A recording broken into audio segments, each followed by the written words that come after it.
ये वो यज्ञ भगवान छोड़ दे में छलक पटकी मानसिक बल दीजिए। यज्ञ करोगे ना, ये यज्ञ की प्रार्थना है।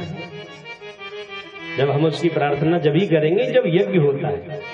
और व्यक्ति अगर रोज अपने घर करता है ना, अगर यज्ञ नहीं कर पाता और इसका आह्वान और इसका ध्यान करता है, इसका पठन पाठन करता है, इसका पूजन करता है, इसको याद करता है, इसके स्तवन को बांसता है, बोलता है, पढ़ता है, तो उसको यज्ञ करने का ये फल प्राप्त है। प्रेम से बोलो, जोर से बोलो।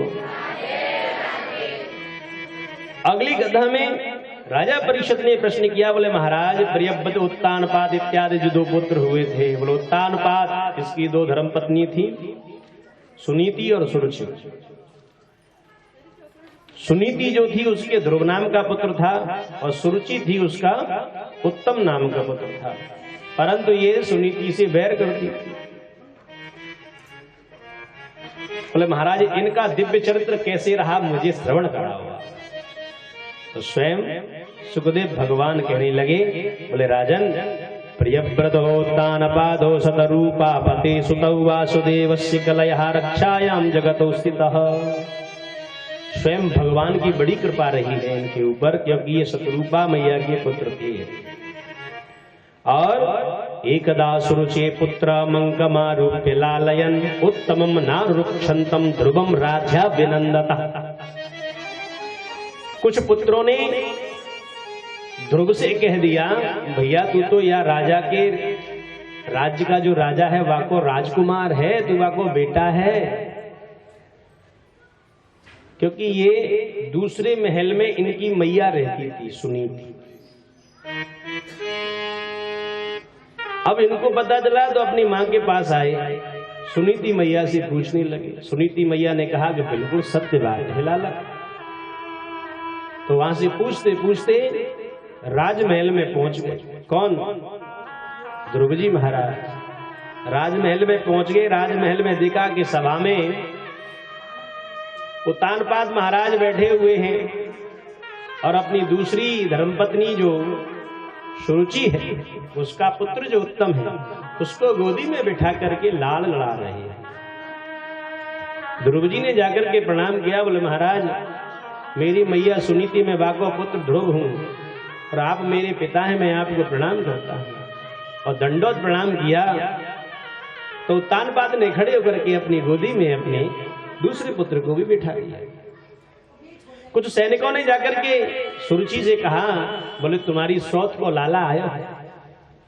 दौड़ी दौड़ी महल में से आई और महाराज को फटकार लगाते हुए कटु शब्द बोलते हुए और ध्रुव को उनकी गोदी से उतारा और नीचे खड़ा कर दिया। जैसे नीचे खड़ा करके बोली, सुरुचि के शब्द थे, सुरुचि श्रवतो राज्ञा शौर्य महात्मतिर।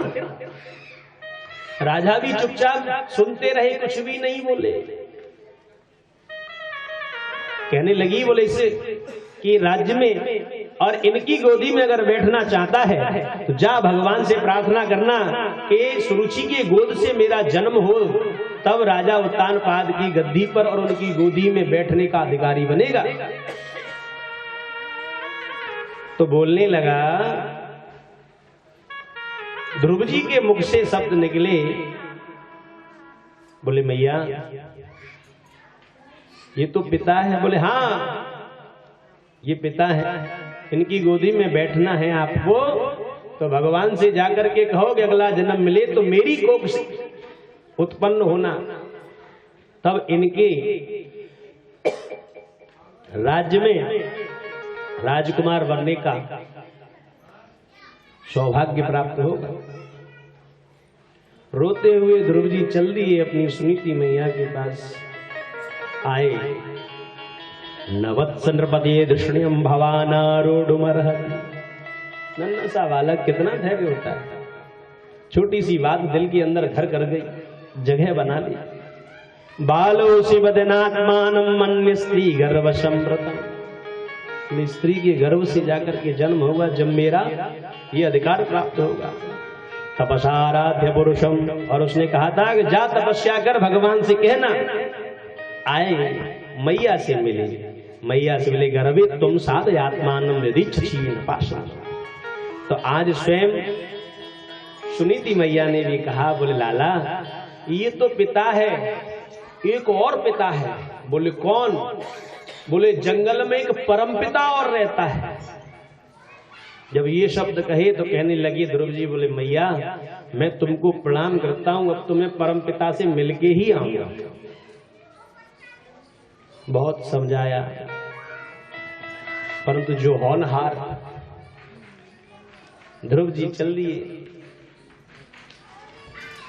आकाश मंडल में नारद जी जा रहे थे, नारायण नारायण करते, उन्होंने देखा तो समझ गए लीला को ठाकुर जी को। नारद जी पहुंचे और जाकर के ध्रुव जी के समक्ष जैसे ही प्रकट हुए तो ध्रुव जी ने दंडौत प्रणाम किया। तो सोचने लगे ये जो प्रणाम किया है कि माँ बाप ने इतनी अच्छी संस्कार दिए कि संत जब दिखे तो उन्हें प्रणाम करना चाहिए। दूसरी बात पूछने लगे, बोले कहाँ जा रहे हैं? बोले परम पिता से मिलने के लिए जा रहे हैं। बोले तुमको पता है परम पिता कैसे मिलते हैं? बोलने लगे नहीं पता। देखा है कभी? बोले नहीं देखा। बोले जंगल में कौन मिलता है पता है? बोले शेर मिलता है जंगल में। जब शेर वाली बात आई फिर भी ध्रुव जी नहीं डरे। तो कहने लगे ध्रुव जी से, लाला परम पिता पहले जब प्राप्त होते हैं, जब गुरु दीक्षा लेकर के गुरु के आदेशों से चलते हैं, गुरु का आशीर्वाद लेकर के तपस्या करते हैं, तब परम पिता का दर्शन होता है। स्वयं ध्रुव जी कहने लगे, बोले महाराज अब मैं कौन है खोज में जाऊंगा, मैं तो तुमको ही प्रणाम करूं, तुम मोगू अपनो चेला बना लो। तो वहीं पर नारद जी ने उनको कंठी दे दी, गुरु मंत्र दे दिया, ओम नमो भगवते वासुदेवाय, ओम नमो भगवते वासुदेवाय। अब जब ये मंत्र उन्होंने ग्रहण कर लिया, ध्रुव जी ने चल दिए वहां से, नियम समझा दिए इनको। मंत्रेणानेन देवस्य कुर्याद द्रव्यमयी बुधः सपर्याम विविधि द्रव्यैः देश काल विभावितः। सभी विधियों को समझा करके और आज प्रहलाद ध्रुव जी आगे बढ़ने लगे और यहाँ से स्वयं नारद जी महाराज फिर अपने स्थान के लिए चले गए। आज ध्रुव जी गए और मथुरा में जो ध्रुव टीला है वही ध्रुव टीला पे रह के श्री ध्रुव जी ने तपस्या की। ब्रज में इतने तीर्थ हैं, तुम्हें कहूं जाए की जरूरत नहीं पड़ेगी, परंतु कब ब्रज में जाएंगे जब ब्रज को घूमेंगे ना, देशाटन करेंगे जब पता चले कि ब्रज का महत्व क्या है, क्यों पुराण इतने बार बार ब्रज के बारे में कहते हैं। जो ध्रुव टीला है यमुना जी के सहारे, वहां पर ध्रुव जी ने जाकर के वहीं आसन लगा करके तपस्या किया। बोलो भक्तवत्सल भगवान की। तो प्रेम से बोलना पड़ेगा, ध्रुव टीला पे जाओगे तो क्या बोलना पड़ेगा? अच्छा 2-4 ही जाएंगे, ज्यादा ना है। अच्छा बस अकेले हमारे एक पंडित जी महाराज है, ये तैयार तो सब तैयार है। प्रेम से बोलो। पहुंच गए वहां पर तपस्या करने लगे, गुरु मंत्र का जाप करने लगे। त्रार्तान्ते त्रार्तान्ते कपिस्तवधराशन। तपस्या में लीन हुए। 3 दिन के बाद में कुछ फल इत्यादि लेते और समय गुजरा मंत्र को जाप करते करते। तो कपित जामुन का फल का, जामुन का जो फल होता है कितना बड़ा होता है? छोटा सा होता है। उसके ऊपर जो खाने का जो गूदा होता है, जैसे हम आप सब फल में से उसमें से ग्रहण करते हैं, सेवन करते हैं, उन फलों का सेवन करते और गुठली को निकाल के फेंक देते, थोड़ा बहुत ले लेते उसमें से और उसके से ही पेट में अपने अंदर उतना ही लेकर के फिर तपस्या करने लगते और एक ही मंत्र जाप करते, ओम नमो भगवते वासुदेवाय, ओम नमो भगवते वासुदेवाय। और उन्होंने क्या किया था? बैठ करके वहां पर जितासनो जित श्वासो जित संगो जित इंद्रिय, पहले आसन को जीता, श्वास को जीता, गुरु के द्वारा बताए गए नियमों से चले स्वयं ध्रुव जी। और आगे चल के इन्होंने दूसरे महीने में महाराज इन्होंने बेर के फलों का भक्षण किया। जामुन पर तो ज्यादा गुदा आता है, पर बेर पे तो और कम है जाए। पर कोई आजकल की वैरायटी ऐसी है कि महाराज बेर की गुटली बहुती ऐसी मिले छछुंदर जैसी, और बाबे गूदो बड़ो बथेरो आवे।